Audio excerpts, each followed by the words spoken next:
Assalamualaikum warahmatullahi wabarakatuh. Hello everyone. We are from group 6. We are going to present about second language teaching. Before that, let me introduce our member first. The first presenter is Herodian Nurul Fazira with the student number is 20018120. The second presenter is Salsa Bila Nasfa with the student number is 20018030. The third presenter is Nadira Putisadara with the student number is 20018077. And the last presenter is Nadia Yulisarli with student number is 20018078. Now we are going to talk about the first topic that will be presented by Zira. Time is yours. Okay, thank you, moderator. I will explain about there are three characterizing of the essential of methods. So in our view, language teaching methods may be conventionally characterized according to three principal dimensions. The first is language focus, next speech communication, and last is literature. The first is language focus, second is meaning learning, and the third is grammar learning. Next slide, please.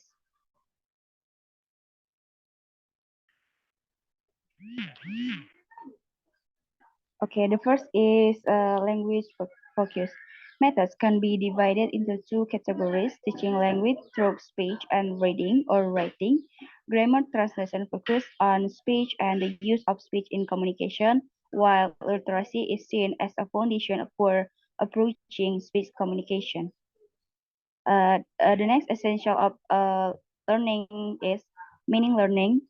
Translation is a method of providing meaning for target language items such as English speaking students studying Italian.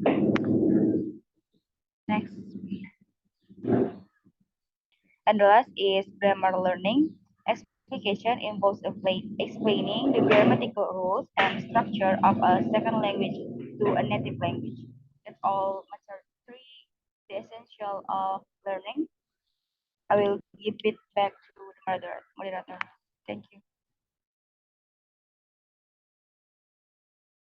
Okay, the second presenter is Salsa. Time is yours. Okay, thank you, moderator. I will explain about traditional method. The first one is the grammar translation method.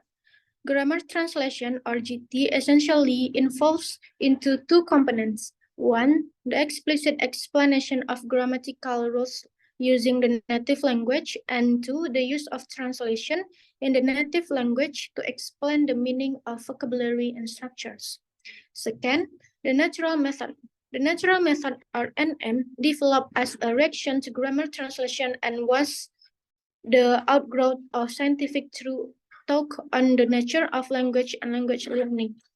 Third, the direct method. The direct method, appearing in the late 19th and early 20th centuries, developed from the natural method, like the natural method. They emphasize the learning of speech, acquiring meaning in environmental context, and learning grammar through induction. Fourth, the natural method, popularity of American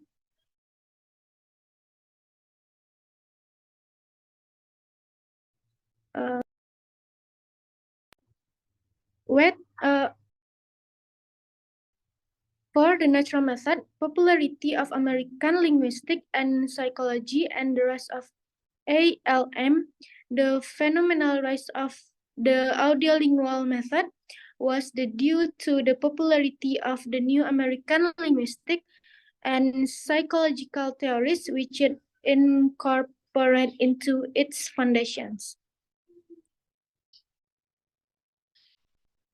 Okay, the next material will be presented by me. It's about offbeat methods appear then disappear. Since the downfall of the audiolingual method in the 1960s, a number of new methods have arisen. For that have not survived are cognitive code, community language learning, silent way, and suggestopedia. However, these modern language teaching approaches present various pathways to language learning. They all share similar fundamentals. This method accentuate the value of creating an enjoyable and supportive learning environment, encouraging active students' involvement in their own education, fostering autonomy and self-realization, and creating a positive and calming environment. So educators can use these principles to form more potent language teaching situation and to better engage their students. The next topic is about contemporary method. The first one is total physical response, or it frequently referred to as TPR. This idea and the other major ideas comprising TPR are to be found in the direct method, particularly with Harold Palmer in the book English Through Actions. James Asher, the founder of TPR in the 1970s, thought that memory will be enhanced by motor activity with the result that language will be more easily remembered and access it. So, for example, like the teacher say sit down and close the door, and the students will do the action like make the door is closed, so that the students will remember the sentence. And the second one is communicative language teaching, or CLT. It presumes that students wants to communicate, and it helps them to do just that. This kind of teaching stresses communication and allows anything into the classroom so long as it will further the communicative ability of the students. And the third one is the nature approach, or we abbreviate with NA. NA defines itself as a method for developing basic personal communicative skills, oral and written. Goals of the method would include the ability to engage in simple conversational exchanges, to understand announcements in public places, to read newspapers, write personal letters, and etc. I think that's all from me. The next material will be presented by Nadia. Time is yours. The next contemporary method is content-based instruction, or CBI. Content-based instruction, or CBI, is based on the same principles and on the same psychological and linguistic orientation as communicative language teaching. Therefore, it might be better to say that CBI is an approach to language instruction rather than a separate method.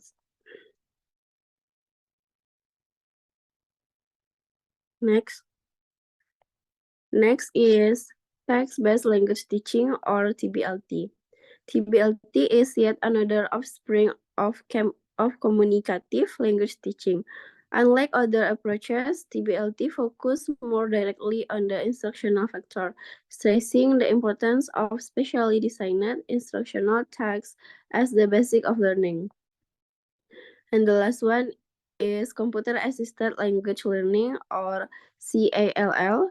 The 1980, in a survey of 10 foreign language department in America published in Modern Language Journal. Of the 602 who responded, only 62 made use of CALL systems. CALL was evaluated as prospective but hardly useful for mass instruction purpose because of cost. Goals must be considered in the selection of teaching method.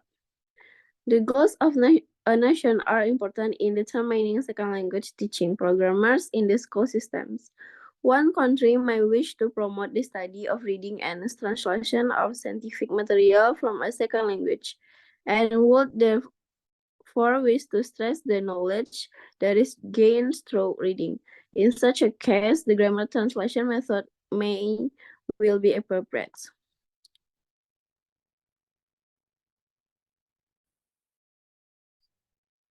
Okay, I think that's all about our presentation today. Thank you very much for your attention and sorry for all the mistakes. Assalamualaikum warahmatullahi wabarakatuh.